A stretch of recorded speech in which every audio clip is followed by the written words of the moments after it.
آزادی بیان،言论自由 free speech. Our 10th draft principle demands that we must be free to challenge all limits to freedom of expression justified on such grounds as national security and public order. And whistleblowers like you are often accused of undermining national security and public order. So what I would like to know is, what do you think is the best challenge to and the best argument to this accusation that you undermine national security and public order? Well, I think there's a number of strands to that question. First of all, the concept of national security has never been legally defined under the terms of the UK law. And it can be used and abused as a sort of get-out-of-jail-free card time and time again by both the intelligence agencies and the governments who want to hide crimes and things that cause them embarrassment. So if we were to say that free speech can be impeded to protect national security, that statement, that phrase, needs to be legally defined. And we're not there yet. And quite often as well we get a sense that that national security as a concept is conflated with the national interest, which can be the interests of the spy agencies or the interests of the government of the day. So it's a very British model at the moment.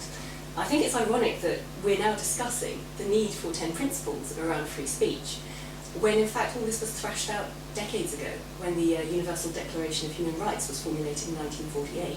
So we have a situation where we've sort of regressed from those basic principles and those basic rights to a situation where it's a mess now.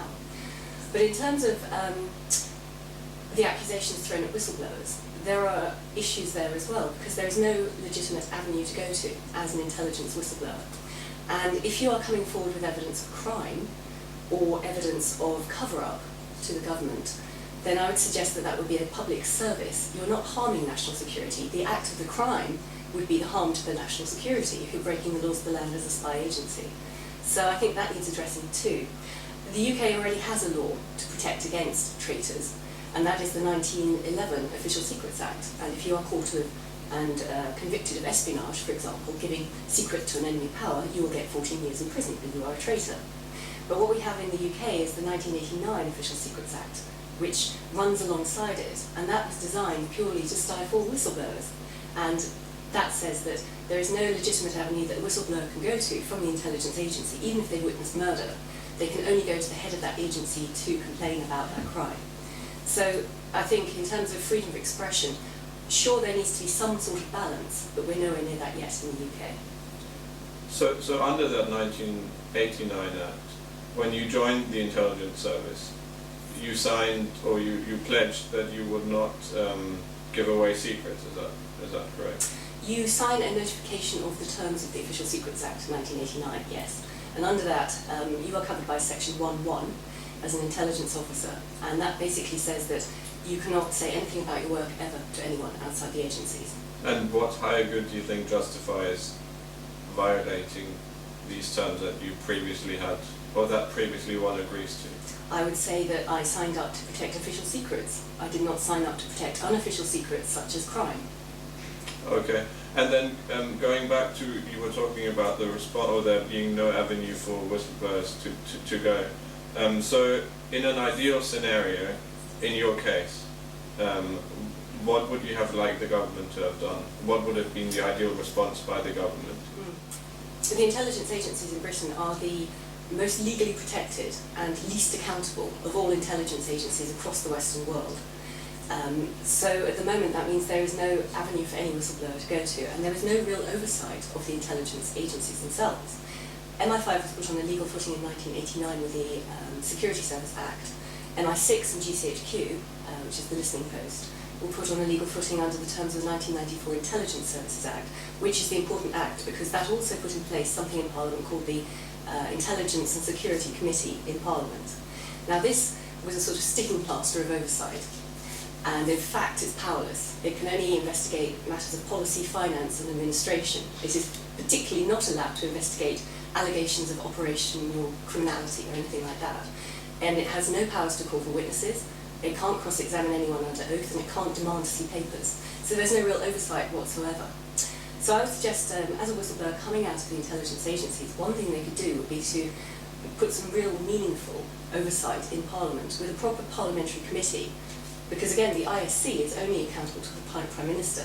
who can then vet its findings and not release them to the public. So if we had a proper, powerful ISC that was, and the members were elected by their parliamentary peers, and they had proper powers to investigate crime, the whistleblowers could conceivably go to them and give their evidence, provided they were confident that the ISC would do its duty and properly investigate allegations of crime.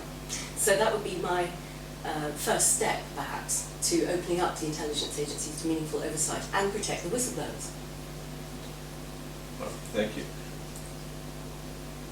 One issue that we're very interested in is how the internet facilitates the spread of information, and how information nowadays can spread in ways that wasn't possible even 15 or 20 years ago. Mm-hmm. And in your case, you worked with the Daily Mail to get your story out. And my question is, would you do that again?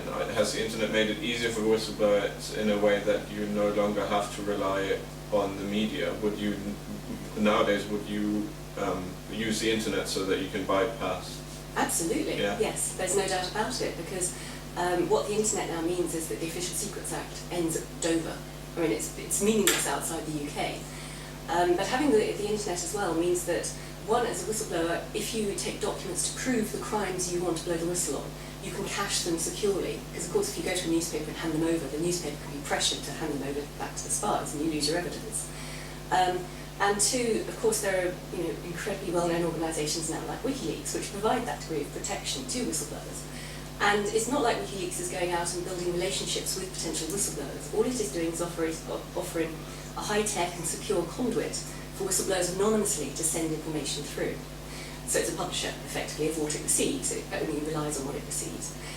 So now, if I was sitting behind a desk in the intelligence agencies and I saw a crime being committed, I would certainly be tempted to send something through to WikiLeaks who would protect the documentation to begin with.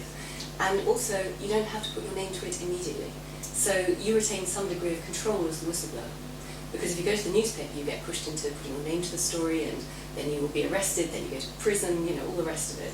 With WikiLeaks, you retain some degree of control over your own life. Plus, the dissemination is global. So, it's much, much better than working with just one national newspaper. Do you think that's under threat with current government initiatives to assert more control over the internet, both in the UK and globally? Absolutely. I mean, you can always tell the success of whistleblowers or whistleblowing type activity by the pushback they get, and we've never seen anything anywhere near the scale of pushback against WikiLeaks globally. Not just the fact that all their sites were taken down because of pressure from the American government, apart from in Switzerland. That was the only one that actually stood up for the freedom of expression and said we're not taking WikiLeaks down. But also the financial blockade that they've put in place against all main channels for donations to be sent through to WikiLeaks, and of course the unprecedented legal actions against the founder of WikiLeaks, Julian Assange. Not just with these allegations coming out of Sweden, where he was wanted on red Interpol lists just for questioning. I mean, this is unheard of. But also the secret grand jury that's been convened in Virginia. So the Americans have been working for months to find a way, any law that they can prosecute him, any way they can prosecute him once they get their hands on him, and he'll just disappear into a supermax for the rest of his life as they get on. So, no, I think it has been an amazing step forward. And whatever happens to WikiLeaks, and I hope they survive, but whatever happens to it, the concept is out there. So the technological genie's out of the bottle, and governments are not playing catch-up legally in how to manage what they're doing vis-à-vis whistleblowers, because they just want to crush WikiLeaks, but they can't crush that idea. So if they can't crush that idea, how can they come to terms with it? How would intelligence services have to change in a world where it is easy for whistleblowers, even possibly people who just work for personal motives of personal gain, to give away secrets of the inner workings of the intelligence service? Well, I think if there was a proper formal channel where proper investigations could be carried out as a result of the disclosures, that would be a step in the right direction, because at the moment there is a blanket ban against all whistleblowers. You are de facto criminalised by reporting the crimes of others within the spy agency. So if there were a channel, then principal whistleblowers would use it. They're not after glory, they're not after money, they want to expose a crime. So I'm sure they would use it if they're confident that the allegations will be investigated. So that's a bit like just giving a little sort of pressure cooker valve where these issues could be vented. That would be one step in the right direction. The other, of course, is to open up the intelligence agencies to greater scrutiny and oversight. so that they're not tempted to break the law as much as they have been. You know, for example, they're now under investigation for involvement in torture. And if there was greater oversight and they knew that they might be caught out if they broke the law, then they're going to be more careful with what they do, I think. And I think the greater oversight is crucial as well because it gives the staff faith that they won't be pressed to break the law, which can happen. So I think those would be two steps in the right direction. But also, you know, we live in a globalised world, and the governments and powers that be love that if it's global corporations making huge mega global bucks for them. But they don't like it so much when it's globalised information and the free flow of information. The law has to play catch up. And rather than suppressing and crushing free speech and free flow of ideas, I would suggest they need to think, well, actually as citizens of the world, we have a right to this sort of information. So why don't we just sort of legislate around that to make it safe for them to do so? If you work in the intelligence agencies, there are 3 different types of information that they say are sacrosanct, that you cannot ever expose, which are agent names, people who are infiltrating terrorist groups for you, of course, otherwise their lives are at risk. Sensitive operational techniques, which in my view do not include telephone taps these days, because who hasn't heard of telephone tapping? And also ongoing operations. But if an operation happened 5 years ago, so what if it comes out, you know? So there's a whole range of things that they need to think about. So if it's for things like operations in the past, do you think that freedom of information laws, if they were strengthened, would that possibly remove the need for people to blow the whistle? I think they probably would go in as a step in the right direction. Freedom of information, though, of course, specifically excludes, blanket ban, all the intelligence agencies.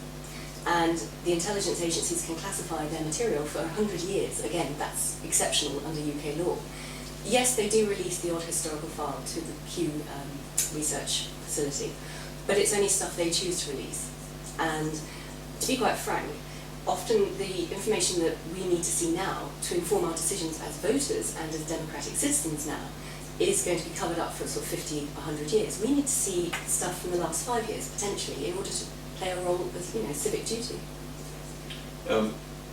So how do you think the MI5 has changed in the past 20 years? Do you think there's more need for whistleblowers nowadays or less? Well, reading between the lines, probably more. I worked there in the 1990s, which I would say is probably the only one marginally golden ethical era of their 100-year existence. And I say that because for the first 80 years they didn't officially exist and could break the law with impunity. Then they were put on a legal footing for the first time in 1989, and suddenly they did begin to think about some of these issues a little more securely. And then, of course, peace was breaking out all over the place. You know, it looked like there might be settlement in the Middle East, settlement in Northern Ireland, some of the terrorist threats were going away. So, at that point, for example, their ethical framework involved not using torture, because they'd seen how it backfired in Northern Ireland, and, you know, they realised it was wrong. Now, of course, since 9/11 and the intelligence gloves have come off, and become very brutal in the wake of the American response in the Middle East, that's when we've seen a slide back, a retrogressive step, I would suggest, where terrorist suspects can be kidnapped, extraordinarily rendered to black prison sites around the world, where they can be tortured. And I'm not just talking about a few stress positions, which is bad enough. I'm talking about cases like Annie Machon, who was strung up and had his genitals repeatedly slashed with a razor. You know, it's just, that's medieval. And intelligence officers were allegedly involved in that interrogation from MI5 and MI6. So that would indicate to me that they have gone backwards. They've forgotten what they're there to do, and they've forgotten basic human decency and rights, and that causes blowback, that causes more damage to our national security in the UK by brutalising other peoples. Do you think it will ever be possible to have an agency that's operating in secrecy, that completely follows all ethical rules and completely follows codes of conduct and the kind of behaviour that we would expect them as citizens? Or will there always be a need for for people from the inside telling the outside what's going on? I think it's inevitable there will always be some things that go wrong. But if there's greater oversight and there's a channel that people go to, that would lessen that danger. But it is very difficult. I mean, when you're on the inside, you're told just to follow orders, don't rock the boat. Just do what they tell you, even if you have real ethical concerns about it. And that creates sort of, with no avenue to express those concerns, that creates a sort of groupthink within the organisation. And that's how I think they've sort of spiralled downwards since 9/11, because the junior officers are being told, go and do this, go and do that. They may have ethical qualms, but there's nowhere they can go. And they see what happens to other whistleblowers, they get crushed. So, I think there will always be a potential need for whistleblowers, but I would like to see a path where they could go officially without having to ruin their careers and without having to face prison. So are there any countries that are doing it better than the UK that you're aware of in terms of their secret agencies? Historically, some places like Norway have been very open, and they've had far fewer scandals. Of course, they still get the odd problem themselves. But no, what I've been watching over the last decade, since 9/11, is that a number of other intelligence agencies in national democracies are actually following MI5's lead and going down the greater secrecy route and penalising whistleblowers more and more. I mean, America, when I and my ex-partner originally blew the whistle back in the 1990s, we went to France for legal protection. They were better about whistleblowing too. But we did consider America. Whereas you look at what America's like post-Patriot Act, there's no way we go there now.